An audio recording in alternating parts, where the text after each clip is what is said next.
Giêsu thi sinh mi viết đi cha Giêsu thi sinh xoay thiên nào cha ai là in a luồng trăng Giêsu thi sinh mi viết đi cha Giêsu thi sinh cây mát cha ai là in a thế gian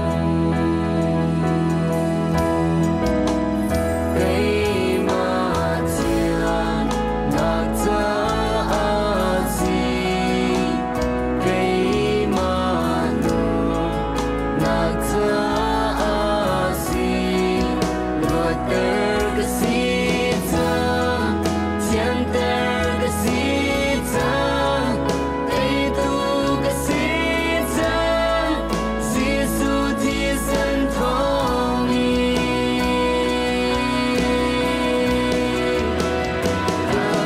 xoay nát tu sinh tu bằng sinh man se hờ ra nát răng yêu nun na pi tu boy Giêsu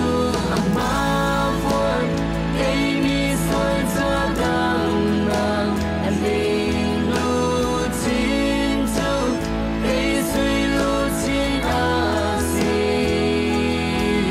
Giêsu thi sinh sống đi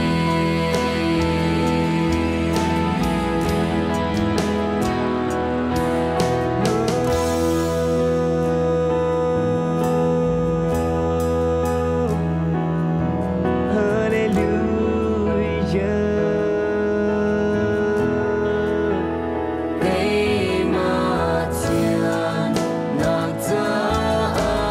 gì cây mát nạc cha gì luật cái gì cha thiên cái gì cha cây tu cái gì cha Giêsu thi sinh thong mi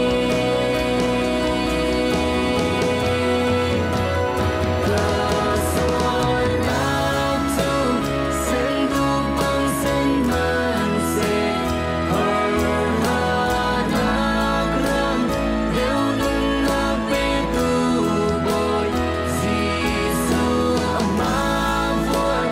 cây mi xoay ra đằng nàng anh linh lu chín tu cây suy lu chín a si Giêsu thi sinh sống đi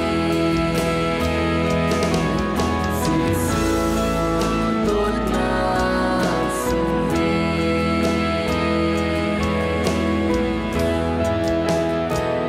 Giêsu thi sinh